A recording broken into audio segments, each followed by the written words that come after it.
Bonjour et bienvenue à ce nouveau numéro de l'émission Angle de vue, mesdames et messieurs. Cette émission est consacrée à l'analyse de l'actualité politique sur le continent africain. 3 sujets sont à l'ordre du jour. Nous démarrons par la Côte d'Ivoire où le dimanche dernier, l'Église catholique, par la voix de l'évêque de Katiola, Monseigneur Ignace Bessi Dogbo, a demandé la libération des prisonniers politiques détenus dans le cadre de la crise post-électorale de 2010-2011 pour une véritable réconciliation dans le pays. Quelle portée pourrait avoir cette déclaration de l'Église catholique et pourquoi avoir choisi la ville de Yamoussoukro pour lancer cet appel? Ce sera le premier sujet à décrypter avec nos invités. Ce sera dans un instant.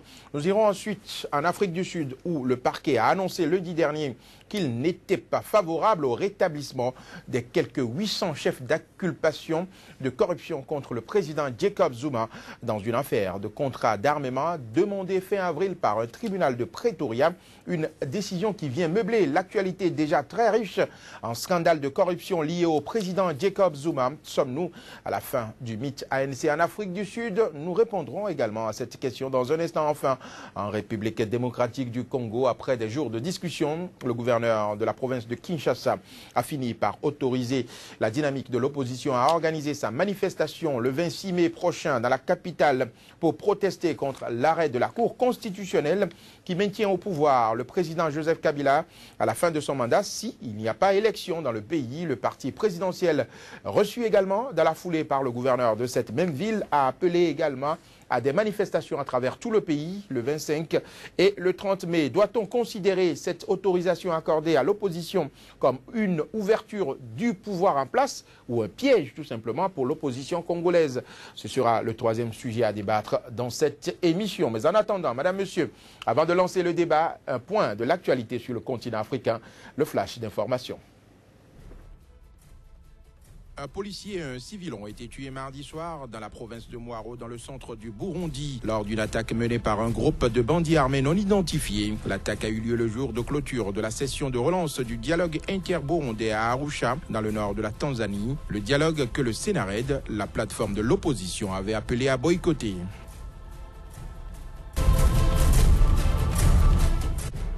Les corps des 5 casques bleus tchadiens tués la semaine dernière dans le nord du Mali ont été transférés ce mardi à N'Djamena. Ces 5 soldats de la paix escortaient un convoi logistique lorsqu'ils sont tombés dans une embuscade. Selon la MINUSMA, après avoir heurté un engin explosif, le convoi a été la cible de tirs de la part d'un nombre indéterminé d'assaillants qui ont également causé 3 blessés graves.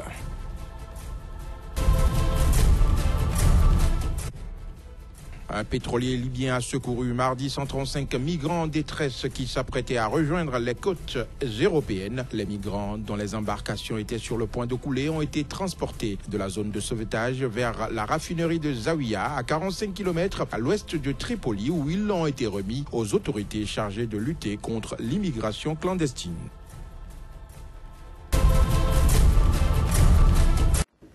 Le débat de ce jour se fera avec mes invités, donc Lama Balo, qui est journaliste et directeur de la radio Soleil FM au Bénin. Donc Lama Balo, bonjour et bienvenue dans le débat Angle de vue de ce jour. Bonjour Joël, bonjour à tous les téléspectateurs. J'ai également sur ce plateau mon second invité qui est également de la radio Soleil FM. Lui, il s'appelle Moïse Soudé, journaliste, analyste politique. Moïse, bonjour et bienvenue dans ce débat. Bonjour à vous Joël, bonjour donc là, mais tout bonjour à ceux qui nous regardent. Moïse. Mesdames et messieurs, le décor est ainsi planté. Je vous propose de retrouver juste après cette virgule le débat.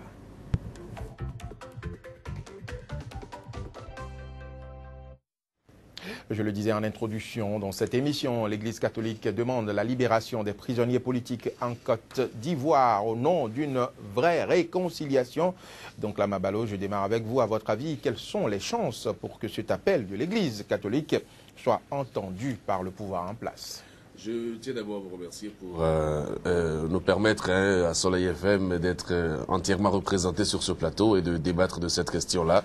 Je crois que l'Église catholique est quand même une très grande institution et chez nous en Afrique, c'est une institution qui a voix au chapitre dans certains domaines, notamment dans le règlement de certaines crises sociales, politiques ou même culturelles et tout le reste. Alors en Côte d'Ivoire, l'Église joue un rôle fondamental. Et c'est sûr que le pouvoir ivoirien va rester très à l'écoute de cette proposition de l'Église. Moi, je pense personnellement qu'il est tout à fait normal, lorsqu'on parle de réconciliation, n'est-ce pas, qu'on donne la possibilité à toutes les parties prenantes de bien vouloir avoir une certaine liberté. Et donc, quand l'Église formule la demande qu'elle formule, je trouve que c'est tout à fait légitime. Maintenant, entre la demande formulée et l'acceptation de cette demande par les autorités, il y a un fossé.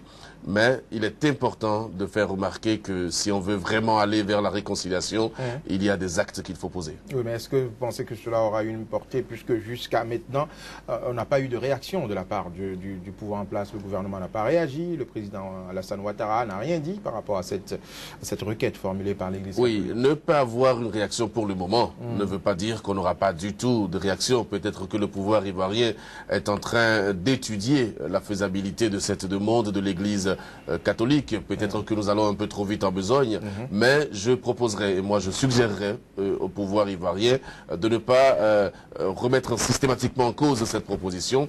Il y a des possibilités. C'est vrai qu'on ne peut pas faire d'ingérence réelle dans la vie de la justice ivoirienne, mais il y a quand même des possibilités. C'est ce que je m'en vais vous demander. Oui. La Côte d'Ivoire, quand même, est un pays laïque et la justice est indépendante. Est-ce que la chose est faisable dans ces conditions? C'est pour ça que j'ai commencé par dire que l'Église catholique est une institution. Même si c'est un pays laïque, c'est quand même un pays dans lequel la foi, en Dieu, la foi, n'est-ce pas, en l'Église catholique reste une réalité. On ne peut pas rejeter systématiquement cette demande-là. Qui sait, peut-être demain, la communauté musulmane va se joindre également à l'Église catholique pour demander la même chose.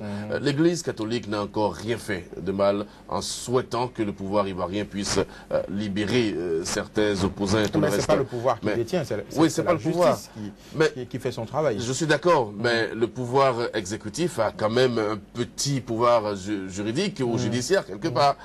C'est vrai que on va laisser la liberté à toutes les institutions de pouvoir avancer, mais vous ne pouvez pas refuser à l'Église catholique de formuler une demande. Jusqu'à présent, ce n'est qu'une demande. Le pouvoir est libre d'y accéder ou pas. Moïse Soudé, vous avez suivi l'actualité du côté de la Côte d'Ivoire. L'Église qui demande au pouvoir en place de libérer les prisonniers politiques. Est-ce que vous pensez que la chose est faisable quand on sait que c'est un pays laïque et où la justice est censée être indépendante? Les chrétiens représentent 40% de la population ivoirienne. Et je crois que c'est après de nombreuses analyses que l'Église catholique a enfin fait cette proposition-là. Quand vous regardez bien, tout à l'heure, donc là on parlait de la justice. La justice est d'un côté, parce que c'est la justice des vainqueurs. Regardez bien parmi les prisonniers, il n'y a aucun proche de Ouattara, il n'y a aucun proche de Guillaume Soro. Et vous savez très bien que... Le pouvoir en place dit que les deux camps sont pris en charge dans cette histoire. Non, parmi les prisonniers politiques, il n'y a aucun proche. La justice fait son travail. Il n'y a aucun proche de Ouattara. Il y a aucun proche avec ceux qui sont proches du camp de Ouattara, certainement seront jugés dans les jours à venir. Quand je crois que l'Église catholique a fait la meilleure proposition, il va falloir que le gouvernement ivoirien se penche sur cette proposition-là. Parce que regardez, depuis qu'on a commencé la réconciliation, il y a des blocages.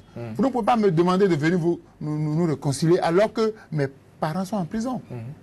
Le leader de l'opposition, actuellement Gbagbo, il est en prison. Avec qui veut-on négocier la réconciliation? Mais le FPI a d'autres responsables. C'est le leader. Vous avez constaté qu'en l'absence de Gbagbo, il y a Pascal Affi-N'Guessan, l'actuel président qui est là. Pascal Affi-N'Guessan a eu des difficultés au sein du parti. Donc aujourd'hui, je crois que le président Ouattara a intérêt à libérer. Les gens parlent de... les pro-FPI parlent de 300 prisonniers. Le gouvernement parle de 140 et 150. Mais je demande qu'on libère les prisonniers. Et là, on pourra s'asseoir autour de la table de négociation. Sinon, l'après Ouattara, ça sera difficile. Vous savez que Guillaume Soro et Charles Goudé sont allés à la même école. Les deux sont allés à l'école de Gbagbo. Et les deux vont s'affronter après. Parce que tôt ou tard, les autres sortiront de prison. Et quand le pouvoir va changer de camp, les règlements de compte vont continuer. Il va falloir que l'Église, que la profession de l'Église soit prise en compte. Ce sont Mais comment est-ce qu'elle peut être prise en compte dans un pays laïque et où la justice est censée être indépendante? Non, l'Église catholique ne s'impose pas à l'État. Vous savez que le président de la République peut amnistier les prisonniers. Il a le pouvoir de la grâce présidentielle également. Donc le président Ouattara peut user de cette grâce-là pour libérer les prisonniers en vue d'achever le processus. Maintenant, si on refuse, c'est que ça va poser problème. Ça va poser problème. Les Ivoiriens ne sont pas prêts à se réconcilier si certains se retrouvent encore en prison, alors que ceux qui ont participé à cette guerre-là sont en liberté. D'autres en exil, oui, il faut le préciser les également. pro-Ouattara et les pro-Soros sont en liberté, tranquillement. Alors, dites-moi, est-ce que la préoccupation, la situation est-elle si préoccupante jusqu'à ce que l'Église catholique, une institution censée être apolitique, s'y intéresse? Oui, l'Église catholique ne fait pas de la politique. Elle est apolitique. Oui, elle est apolitique. Mais la vocation de l'Église dans tout pays, c'est de veiller à la paix, de veiller à la sécurité. Et quand l'Église constate qu'il y a des goulots d'étranglement, l'Église a la responsabilité morale de se prononcer. Et c'est ce que l'Église fait.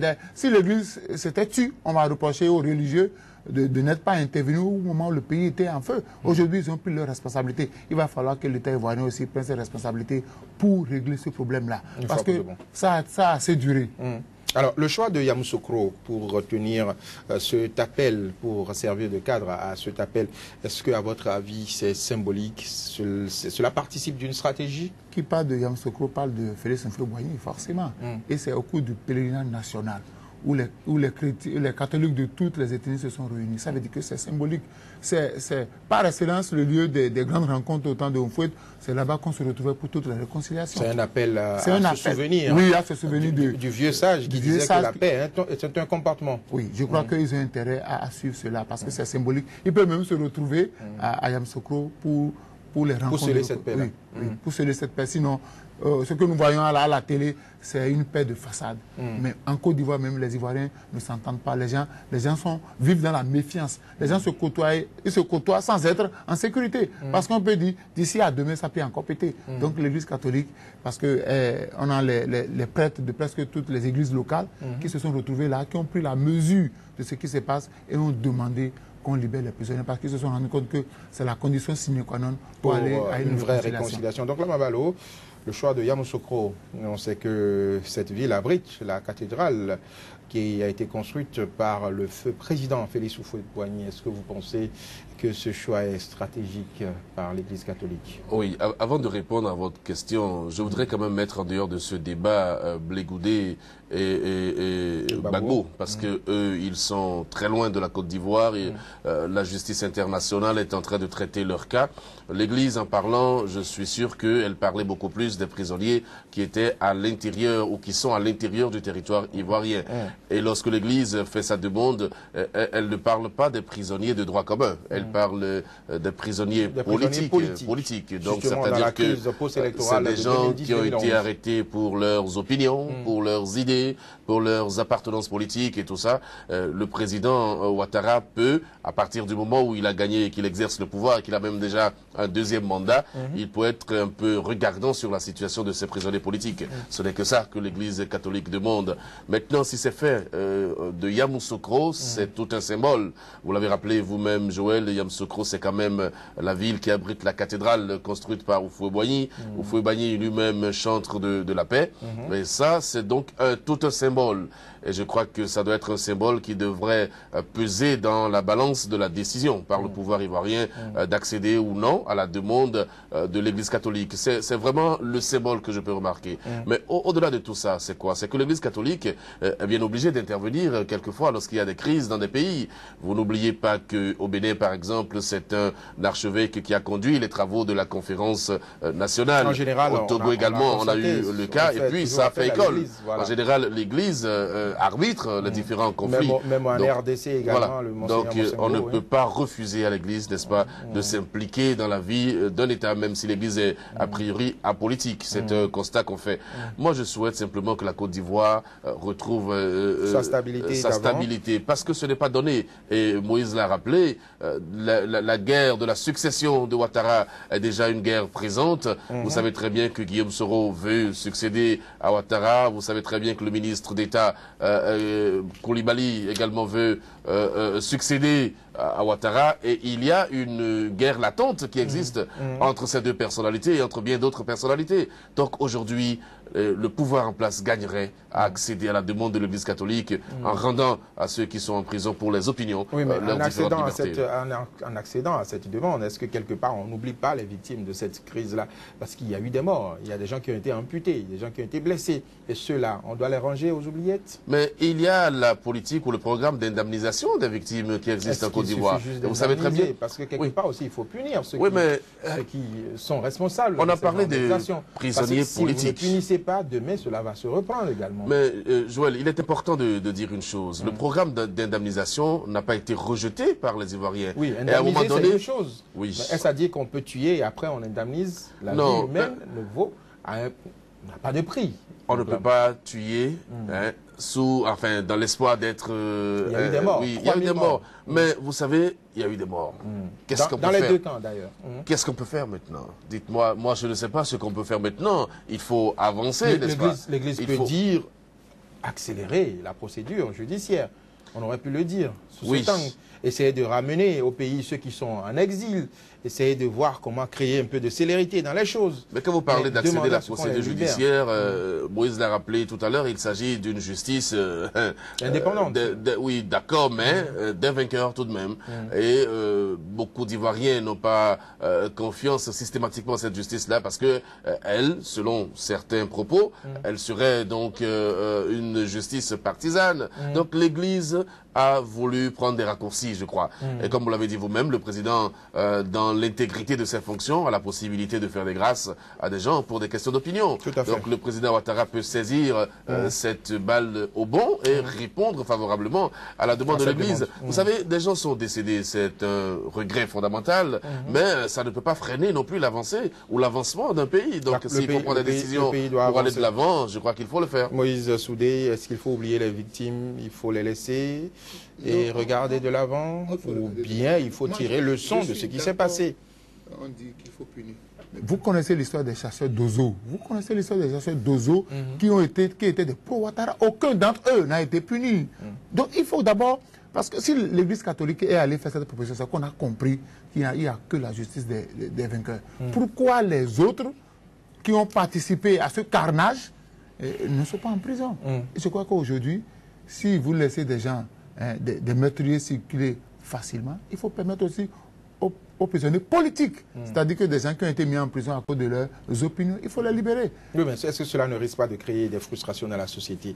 Ceux qui ont été mutilés, ceux qui ont été victimes, qui ont perdu leurs parents. Les frustrations actuelles, qui les règlent? Parce que les gens ont compris que ce sont nos gens qui sont en prison, mais les leurs sont libres. Accumulation de frustration. Oui, donc je crois que l'Église catholique, moi, le président Ouattara ne perd rien en expérimentant la proposition de l'Église catholique. Il faut l'expérimenter et avec le temps, on verra ce qu'il faut corriger. On ne peut pas se lever d'un coup et dire, bon, il faut tout régler. L'Église a fait une proposition.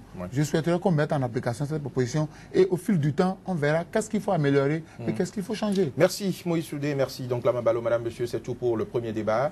Nous abordons à présent notre deuxième sujet du jour. En Afrique du Sud, le parquet a annoncé lundi dernier qu'il n'était pas favorable au rétablissement des quelques 800 chefs d'inculpation de corruption contre le président Jacob Zuma dans une affaire de contrat d'armement demandée fin avril par un tribunal de Pretoria. Une décision qui vient meubler l'actualité déjà riche en scandales de corruption contre l'actuel président sud-africain.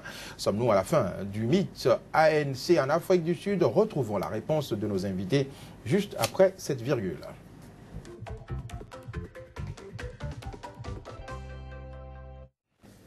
Moïse Soudé, est-ce que vous n'avez pas l'impression qu'on assiste depuis quelques mois, voire quelques années, à la banalisation de la fonction présidentielle en Afrique du Sud? Oui, non seulement la banalisation de la fonction présidentielle, mais je constate que Jacob Zuma est en train de saper les bases de l'ANC. Avec ses frasques, on l'avait connu pour ses frasques. Maintenant, 800 chefs d'accusation de corruption, c'est grave pour un président de la République. Moi, je ne sais pas ce que les Sud-Africains attendent pour le déposer.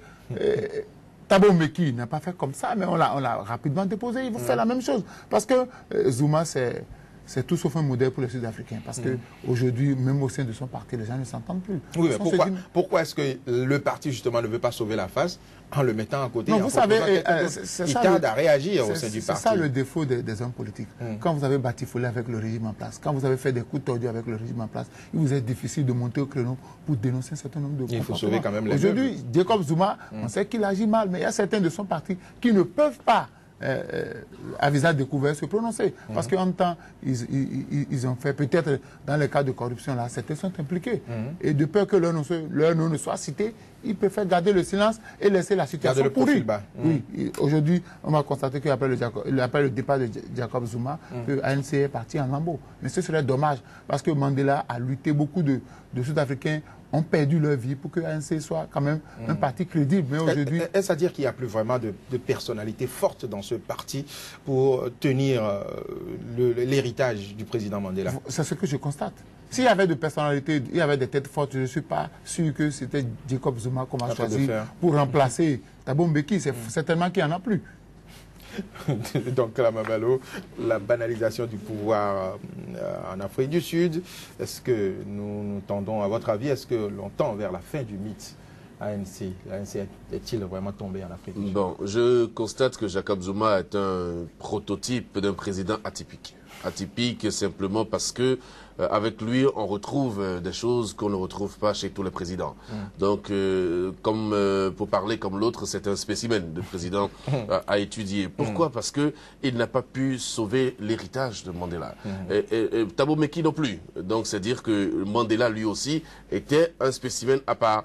Donc, vous remarquerez qu'au niveau de l'ANC et au niveau des pouvoirs publics sud-africains, on a des personnalités atypiques, des gens qui ne ressemblent à personne d'autre, des gens qui sont eux-mêmes dans leur posture et qui font ce qu'ils veulent. Le président Zuma, avec près de 800 chefs d'accusation, vous comprenez que sa moralité n'avait pas été vraiment bien vérifiée avant qu'on ne lui confie les rênes de l'Afrique du Sud. D'où l'importance aujourd'hui, lorsque vous avez des personnalités qui veulent accéder au pouvoir suprême et qui prêtent serment, d'où l'importance de mettre dans la Constitution des éléments qui nous obligent à vérifier leur moralité. Parce que quand on parle de la moralité, c'est vrai que je ne vais pas parler de la moralité d'un président, mais on est obligé d'étudier cette question. Ce n'est pas seulement au niveau de la corruption. Il faut le minimum. C'est dans d'autres domaines. Je ne vais pas aller dans les détails, mais dans d'autres domaines aussi. Zuma n'est pas un exemple à suivre. Vous comprenez? Alors l'ANC, est-ce que l'ANC a les leviers pour très rapidement régler le problème de Zuma? C'est là une autre paire de manches. C'est une grosse préoccupation. C'est vrai qu'à l'intérieur... Parce que jusqu'à maintenant, le parti est resté vraiment muet. On ne voit vraiment pas de Il y a quand même quelques petites réactions à l'intérieur. Vous savez que la dernière fois à l'Assemblée nationale, où les députés ont été obligés d'en venir aux mains, c'est toujours à cause de Zuma. À cause de Zuma qui devait faire une déclaration et les gens ne voulaient pas l'écouter. Aujourd'hui, on a dû brutaliser les députés pour ça. C'est Julius Malema qui fait la garde, mais Julius Malema n'est plus membre de l'ANC. Oui, c'est vrai. Il est sorti, il a créé son propre parti. Et donc, l'importance pour l'ANC de comprendre qu'il y a une implosion interne qui est en train de s'annoncer. Et Julius Malema, aujourd'hui, porte un certain espoir. Peut-être que lui, connaissant très bien Zuma, pourrait aller sur un terrain qui, très rapidement, va mettre entre parenthèses le mythe Zuma lui-même. Mais le mythe est complètement tombé pour moi. L'Afrique du Sud mérite mieux. Bon, j'ai entendu également d'autres personnalités politiques s'en prendre aux Blancs. Moi, ça me dérange un tout petit peu, parce que vous savez très bien qu'en Afrique du Sud... Oui, le combat est ailleurs. Parce qu'en Afrique du Sud, les Blancs ont le pouvoir économique, et les Noirs, le pouvoir politique. Alors, s'il y a des leaders politiques aujourd'hui qui veulent remettre en cause cela, on risque de retomber dans des travers de l'apartheid qui a frappé l'Afrique et qui a surtout frappé l'Afrique du Sud. C'est un pays qui recherche encore son équilibre et Zuma, pour moi, n'est pas la solution. À votre avis, l'ANC va disparaître? L'ANC risque de disparaître. À ce rythme-là? Oui, risque de disparaître. Si le parti garde cette compte? Oui, risque de disparaître. Mais bon, je suis sûr qu'il y a des gens à l'intérieur qui sont encore des conservateurs et qui n'ont pas intérêt à ce qu'il en soit ainsi. Moïse Soulé, l'ANC va-t-il disparaître? L'ANC ne va pas disparaître, mais l'ANC va s'effriter. Oui, mais si l'ANC... Non, comme vous l'avez dit, donc là, il y a des conservateurs, il y a des gens qui vont s'accrocher au parti. C'est-à-dire que si on dit que l'ANC disparaît, c'est qu'il n'y a plus le nom. Il y a certains qui vont s'accrocher au nom pour dire, par respect... Aux vestiges. Oui, par rapport aux archives. Par respect à tous les sacrifices consentis par nos aînés, il vaut mieux maintenir. Mais le parti va s'effriter, la substance même va partir. Et c'est dangereux. Je crois que Jacob Zuma, moi je dis, c'est la conjugaison de tous les vices développés par les présidents africains. Lui seul, il regroupe dans sa personnalité la plupart des vices développés par les présidents africains. Mais le problème, c'est que jusqu'à maintenant, son parti ne s'inquiète pas. Mais je voulais dire, le parti ne s'inquiète pas parce qu'il y a des classiques de Zuma dedans. Des gens qui ont Donc on préfère le garder malgré parce que si on dénonce Zuma, est-ce que la justice ne va pas nous rattraper nous-mêmes? Donc les gens assurent leurs arrières pour ne pas dénoncer Jacob Zuma. Mais tôt ou tard, il partira. Mais comment est-ce que vous voyez justement la fin de Zuma à la tête de l'Afrique du Sud? Non, il finira en prison. Vous le pensez? Oui, il finira en prison. Il n'est pas le premier. Il y a souvent le consensus, on finit par s'entendre. Mais lui, il finira en prison. On dit, Monsieur le Président, bon, vous mettez de côté, on met quelqu'un d'autre. Vous savez, si on devait le mettre de côté, on l'aurait fait depuis. On l'aurait fait depuis, mais on constate que chaque jour que Dieu fait, il y a des scandales dans lesquels il est impliqué. Donc c'est un monsieur à scandale. Donc il finira par se retrouver en prison et c'est seulement la prison qui va régler son problème. Je ne peux pas être aussi radical. Parce que de toutes les façons, il y a la présomption d'innocence. Tant que les dossiers pour lesquels on a accusé Zuma ne sont pas enrôlés et que la justice ne se prononce, jusque-là, je ne peux vraiment pas être autant affirmatif. Mais ce qui est sûr, c'est quoi? C'est que, pour revenir sur la question de l'ANC, vous savez, la vie d'un parti politique, c'est comme un cycle de vie normal. On naît, on vit, on meurt. Donc, que l'ANC demain disparaisse, moi, ça ne me dérangerait pas du tout. Parce que si vous avez les vestiges de ce parti et que le nom du parti ne vous porte pas chance, vous ne pouvez pas continuer, n'est-ce pas, à l'utiliser. C'est pour ça que quand on parle de friction, les gens peuvent aller de part et d'autre, créer d'autres formations politiques. Mais l'ANC, cette formation politique en elle-même, je ne jure pas vraiment de sa résistance par rapport à tous les problèmes qu'on a. Zuma en prison, c'est peut-être l'idéal pour certains. Si la justice sud-africaine décide de l'amener en prison, la justice, elle est souveraine, elle l'amènera en prison. Mais c'est sûr que Zuma, lorsqu'il pose chaque acte... une très longue procédure judiciaire. C'est cela. Et Zuma, quand il pose chaque acte, l'état d'esprit qui est le sien, eh bien, il ne fait rien au hasard. Il doit avoir pris ses précautions. Il a des conseils. Il doit avoir également prévu d'assurer sa défense. Donc, en prison, si la justice le décide, il en sera ainsi. Donc là, Mavalo, on annonce également Nkosazana Dlamini, son épouse, pour sa succession à la tête de l'Afrique du Sud. Est-ce que vous pensez que la chose est facile et faisable? Ça me rappelle Parce que c'est ce qui justifie d'ailleurs même son passage à la tête de l'Union africaine. Elle est là actuellement. Bon, l'une de ses épouses, vous voulez dire. L'une de ses épouses. L'une de ses épouses. Mais ça me rappelle simplement le cas zimbabwéen avec Mugabe qui multiplie les frasques et qui également veut faire la promotion soit de son épouse, soit de sa fille et tout le reste. Non, elle mérite, oui ou non. Si elle mérite succéder à Zuma et que les instances démocratiques de l'Afrique du Sud en décide ainsi.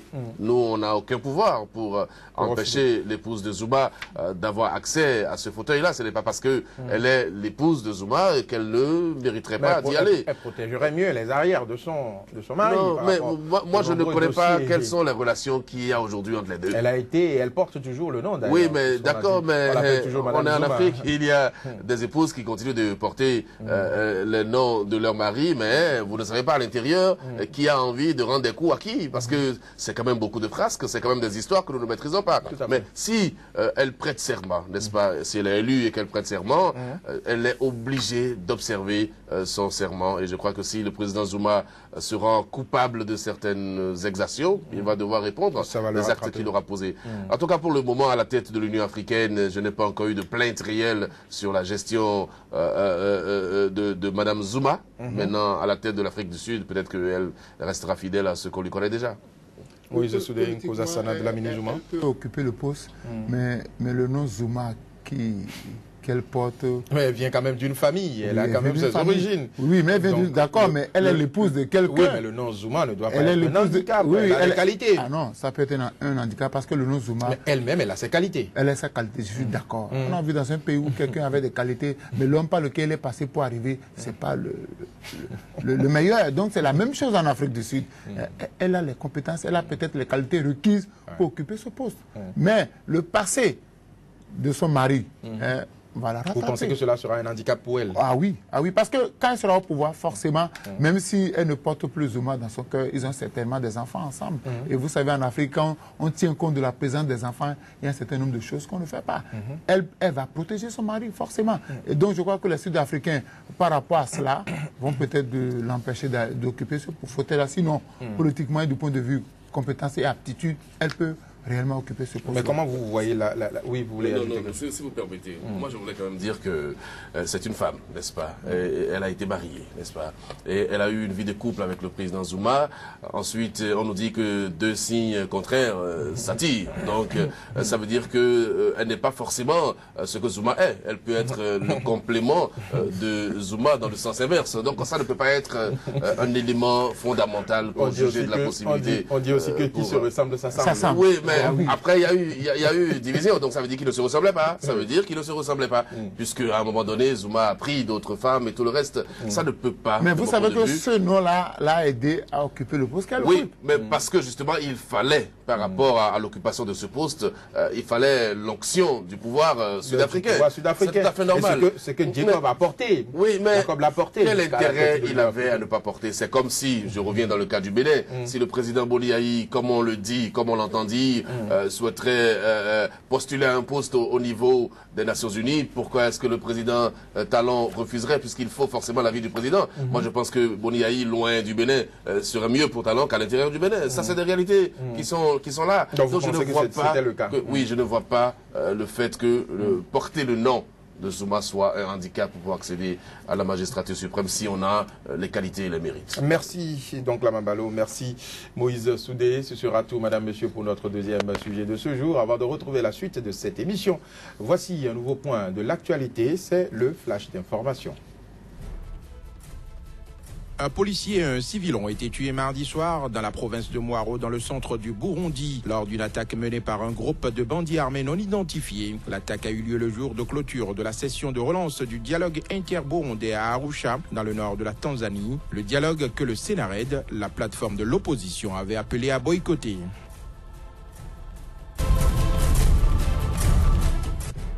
Les corps des 5 casques bleus tchadiens tués la semaine dernière dans le nord du Mali ont été transférés ce mardi à N'Djamena. Ces 5 soldats de la paix escortaient un convoi logistique lorsqu'ils sont tombés dans une embuscade. Selon la MINUSMA, après avoir heurté un engin explosif, le convoi a été la cible de tirs de la part d'un nombre indéterminé d'assaillants qui ont également causé 3 blessés graves.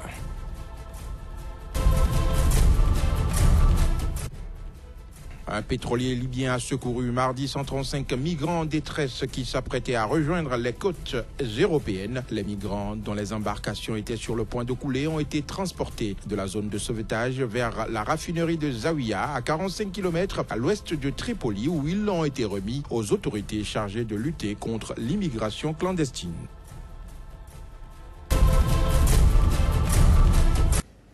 Nous sommes de retour sur le plateau de Sika, en République démocratique du Congo. À présent, après des jours de discussion, le gouverneur de Kinshasa a fini par autoriser la dynamique de l'opposition à organiser sa manifestation le 26 mai dans la capitale pour protester contre l'arrêt de la Cour constitutionnelle qui maintient le président Joseph Kabila au pouvoir à la fin de son mandat en cas de non-élection. Le parti présidentiel, reçu également dans la foulée, a eu l'autorisation pour manifester. Il appelle à des manifestations à travers tout le pays entre le 25 et le 30 mai. Doit-on considérer cette autorisation du pouvoir comme une ouverture ou un piège pour l'opposition congolaise? Je vous propose de retrouver nos invités après cette virgule.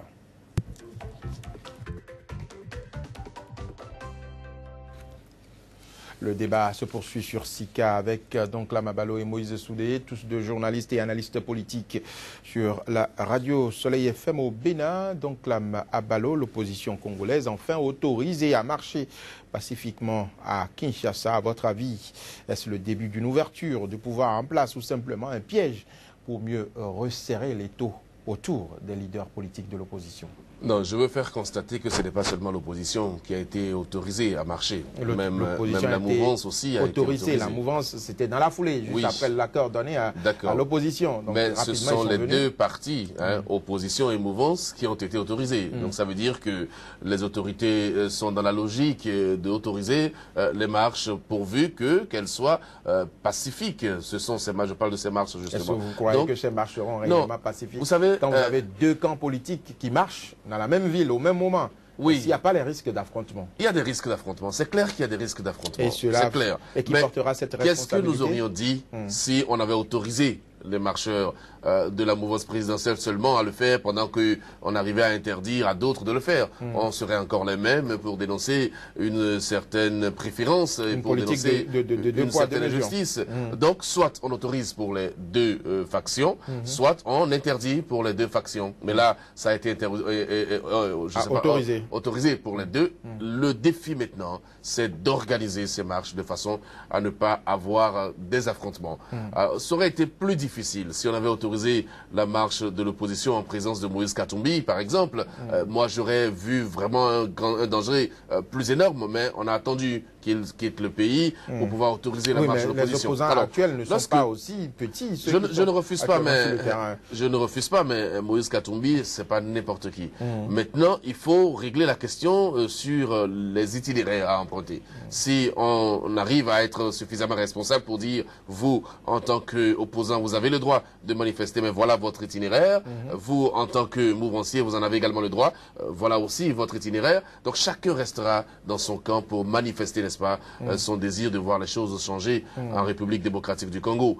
Mais si les autorités ne sont pas suffisamment responsables pour faire la part des choses, il y aura affrontement, c'est clair, ça ne va pas rater. Vous ne voyez pas de piège? Je ne vois pas de piège. Une ouverture du pouvoir en place? Je ne veux pas dire ouverture, je ne veux pas dire piège. Je ferai rien de ces deux choses-là. Je dirais simplement que c'est bien d'avoir autorisé les marches. Certains voient un piège, parce qu'on se dit, en cas de grabuge, non, mais il ne peut pas avoir de difficultés si on organise. Les leaders de l'opposition seront les premiers responsables. Le défi, pour moi, c'est de mieux organiser ces marches-là. Mais qui organise? Les autorités. La pagaille est vite créée dans ces conditions. Alors, quand vous avez deux camps qui marchent dans la même ville. Mais si nous sommes dans la même ville, il y a plusieurs voies. Il y a plusieurs artères. Si nous ne nous rencontrons pas, peut-être que nous avons un problème, vous et moi. Et si on n'arrive pas à se rencontrer, on ne peut pas se porter des coups. Donc il faut bien qu'on puisse se rencontrer. Si les autorités... C'est pas nécessairement les manifestants d'un autre camp qui peuvent créer la pagaille. On peut créer la pagaille en interne, on peut créer la panique, on peut créer l'échauffourée en interne. Je n'ai pas envie d'être un oiseau de mauvais augure. Moi, je positive. Non, c'est juste je vois simplement. Oui, je ne refuse pas, mais je préfère ne pas aller sur ce terrain-là. Je préfère positiver. Et lorsque les faits vont se produire, on sera encore ici pour analyser. Moïse Soudé, vous y voyez un piège ou une ouverture du pouvoir, cette autorisation? Aux dernières nouvelles, vous êtes catégorique. Oui, aux dernières nouvelles, le PPRD a exigé marcher sur le même boulevard que l'opposition. Oui. Donc, ça veut dire quoi? On a donné un itinéraire à l'opposition. La mouvance demande aussi à emprunter le même itinéraire. Peut-être que c'est la seule voie possible. Non, c'est pas la seule voie. La plus grande voie du pays. Vous voyez, de la capitale. Même si l'opposition, si la mouvance ne voulait pas marcher, moi j'ai comme l'impression que il y a des badauds qui vont infiltrer la marche, de l'opposition, qui vont organiser du désordre, et on sera obligé de gazer tout le monde. On m'a dit, l'opposition a voulu faire qu'on appelle de la pagaille. C'est trop facile que la façon dont on a accordé cette autorisation-là. Mais qu'est-ce que vous voulez? C'est le jeu démocratique. Ça va changer quoi? On leur a accordé l'autorisation pour marcher. Nous sommes dans un pays où il y a la démocratie. Va changer quoi? Rien. On l'avait déjà dit sur ce même plateau. On avait déjà dit sur ce même plateau que tant que Kabila ne sera pas sûr de se représenter, ne sera pas sûr de trouver quelqu'un pour lui succéder, il ne va pas organiser l'élection présidentielle. Et nous nous retrouvons maintenant dans ce schéma-là. L'opposition va marcher, pourquoi? On va les mater. Parce que quand la mouvance exige de marcher sur le même boulevard... C'est une marche pacifique qui soit encadrée par les forces de l'ordre, donc il n'y a pas de risque. C'est vrai qu'ils ont fait les négociations en présence des autorités. En présence même des Nations Unies. D'accord, ça c'est ce qui est fait. Mais dans la réalité, quand on va... Pourquoi la mouvance veut emprunter le même couloir que les autres? Pourquoi? Moi, à mon avis, on n'était même pas autorisé, on n'était même pas autorisé à permettre à la mouvance de marcher le même jour. Pourquoi? On peut leur dire non. Nous sommes en démocratie. Okay, vous demandez, chacun est libre de marcher quand il veut. Vous demandez l'autorisation, vous dites que vous n'allez pas marcher jeudi, mais vous, les autres vont marcher jeudi, et vous allez marcher vendredi pour éviter les affrontements. Parce qu'il y a toujours des plaisantins qui sont contents quand il y a la violence, et ils vont le faire. Donc, quel que soit, parce que si les forces de sécurité doivent encadrer les marches, ils risquent d'être débordés. Et vous savez, quand les policiers sont débordés, c'est le gaz lacrymogène. Moi, je crois qu'on aurait pu dire à la mouvance, attendez peut-être la semaine prochaine ou bien au lendemain de la marche des autres, vous allez marcher. Donc, vous voyez des risques de débordement. Pourquoi veut-on marcher le même jour? Et maintenant, pourquoi on exige le même itinéraire? Ça veut dire que, quelque part, on a envie qu'il y ait du désordre. Donc la Babalo, des risques de débordement. Oui, vous devez comprendre ma démarche. Moi, honnêtement, la République démocratique... Vous êtes positif, oui, vous êtes optimiste. Parce que jusque-là, tout est possible. Kabila n'a pas encore fini son mandat, donc tout est possible. J'observe ce qui se passe au niveau de la République démocratique du Congo et j'ai l'impression qu'il y a de la provocation dans l'air. Et donc, il vaut mieux ne pas répondre à la provocation. Voyez-vous, j'en appelle à la responsabilité des autorités de ce pays. Si ces autorités ont pris sur elles la responsabilité d'autoriser 2 marches différentes dans la même région, c'est qu'il y a eu d'abord quelqu'un qui a demandé l'autorisation avant l'autre, il y a quelqu'un qui a prévu un itinéraire avant l'autre. Donc il y a, les autorités doivent arbitrer de façon à éviter les troubles. Maintenant, si elles sont, je veux dire, les autorités, si elles sont complices des troubles ou des grabuges comme vous l'envisagez. Non, on n'envisage pas. Non, parce que quand on écoute Moïse, Moïse a été catégorique. Non, c'est juste une anticipation. Non, il a été catégorique. Oui, parce que la mouvance a exigé emprunter le même boulevard. L'exigence de la mouvance peut ne pas être acceptée par les autorités qui décident. Si les autorités n'étaient pas complices, elles n'étaient pas obligées d'autoriser la marche de la mouvance le même jour, puisque les autres ont obtenu déjà l'autorisation avant que la mouvance ne se réveille pour dire nous allons marcher. Tout s'est passé dans le même jour. Je comprends votre logique. Donc si Kabila n'a pas intérêt qui est grabuge, pourquoi le ministre de l'Intérieur... Ce n'est pas nécessairement Kabila, ça peut être aussi l'opposition. Vous pensez que le ministre de l'Intérieur va autoriser sans prendre l'avis de son président? C'est possible, nous sommes dans un pouvoir où il y a le gouverneur de la province de Kinshasa. Moi je comprends la logique de Moïse. En d'autres circonstances, j'aurais été dans la même logique que lui. Mais aujourd'hui, là, je ne veux pas Vous préférez être positif. Donc là, Mabalo, nous allons évoluer dans ce débat. En fin de compte, après la vague des modifications de constitution sur le continent, on assiste à une nouvelle forme de démocratie à l'africaine, puisque ce qui se passe aujourd'hui en RDC se passe dans le cadre de la Constitution, parce que la Cour constitutionnelle a autorisé le pouvoir en place, c'est-à-dire Kabila a resté au pouvoir conformément à la Constitution. L'autorisation qui a été donnée hier, le ministre de l'Intérieur de la province de Kinshasa dit c'est conforme à la Constitution. Alors, tout cela se fait au nom de la Constitution. En fin de compte, c'est une démocratie à l'africaine que nous sommes en train d'innover. On tropicalise la démocratie apparemment. Non, c'est pas la même chose. Je crois que ce sont deux situations différentes. On lit les tests démocratiques sous un angle qui arrange. Mais c'est toujours la démocratie. Non, je préfère ça. Parce qu'en droit, justement, et ce qui est dommage, c'est que la liberté de l'interprétation est là. Voilà, donc c'est la démocratie. Attention, ce n'est pas la démocratie. Parce que dans le cas du maintien du pouvoir, du maintien du président Kabila au pouvoir, au-delà des limites constitutionnelles, et même on dit tant qu'on n'aura pas fait une nouvelle élection, il sera là. Pour moi, ce n'est pas de la démocratie. Non, mais ça existe en droit. Quel droit? Le droit dit jusqu'à ce qu'on élise un nouveau chef. Est-ce que c'est ce que la Constitution a dit? La Cour constitutionnelle s'est basée sur la Constitution. Mais la Cour constitutionnelle a interprété son arrêt. Ouais, c'est une question la Constitution. Mais vous l'avez dit vous-même, on interprète dans le sens, n'est-ce pas, qui arrange. C'est ce qui a été fait. Non. Alors, moi, je pense que, et c'est le président, j'oublie son nom, Kabila.